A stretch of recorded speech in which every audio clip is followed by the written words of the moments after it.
Melody Weintraub, and I teach middle school art. And I'm going to show you how to make the base of a Cherokee Double-Wall Basket.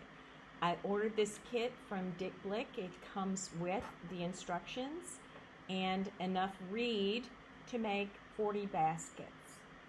This is a basket I made with natural vines, muscadine vines, and it's a nest.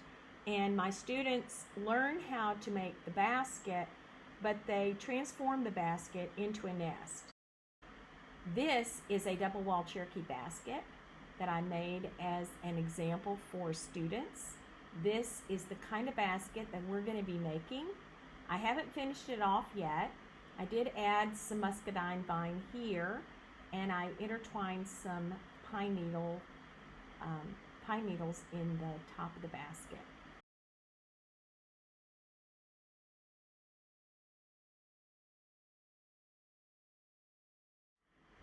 So you want to start with reeds, and I'm starting with 12, and these reeds are all the same length.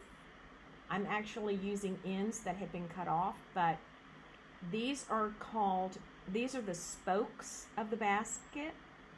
And so the first step that I'm going to do is I'm going to take half of the spokes, 6 of the spokes, and I'm going to flatten them and lay them over in a cross on top, right in the center. Hopefully I'll get them centered well, of the others.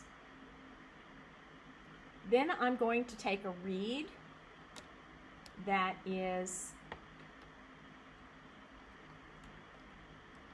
called a weaver, and all of these have already been pre-soaked in water for at least 20 minutes so that they're pliable. And I'm going to take this reed and I'm going to put it under the reeds that are under on this cross. I'm going to let it extend a little bit. Then I'm going to go over these reeds. Then I'm going to go under the next,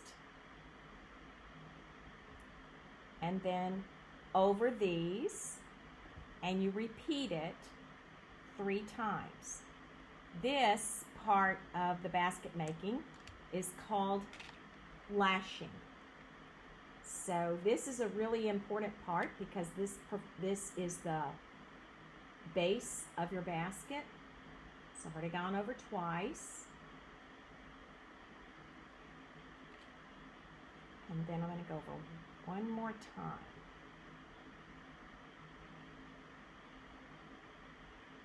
I learned to make baskets in a workshop, but then, just like you're doing today, I went on the internet and I looked at some tutorials.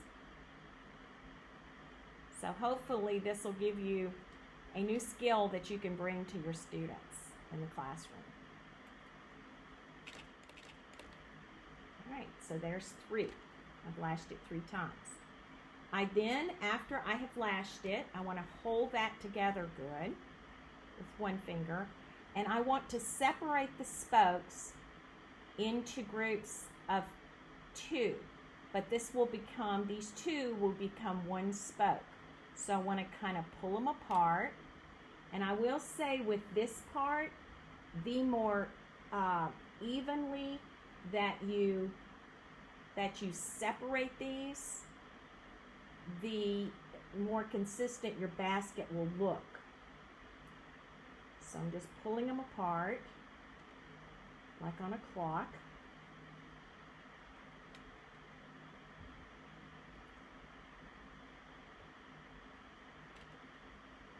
Keeping them together because I'm pulling apart in groups of 2, so they're pairs going around.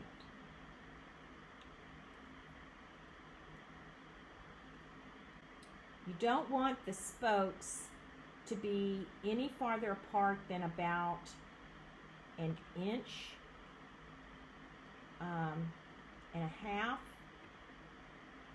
because of some of the weaving that you're going to be doing later on. Now I have an even number. I have an even number of spokes. That's going to be a problem. You will always have an even number when you start out. You can either add another reed to make an odd number. You just would insert it in here. Or you can snip one of the spokes. I'm going to choose to snip one of the spokes. I'll snip this one. You need an odd number because you're going to be weaving in and out and in and out and in and out.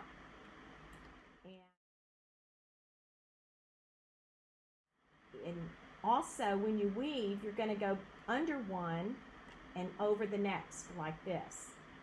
You need to be able, on your next rotation, you'll need to be able to go over the one you went under before. So you can't do that if you have an even number. So see, you've got a little bit of math going on there. So I went under this one. Now once you start weaving, it's going to hold together better. I usually have to kind of spread these apart. So I went under this one. I'm going to go over this one. And then under this one. And over this one. Now I'm already starting to weave.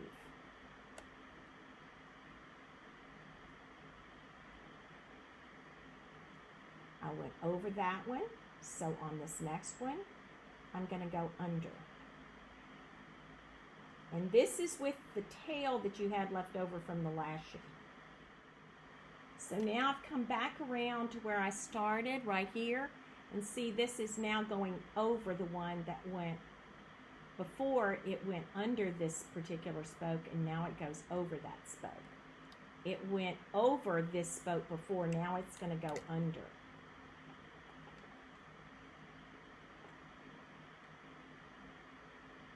I hope you can see this.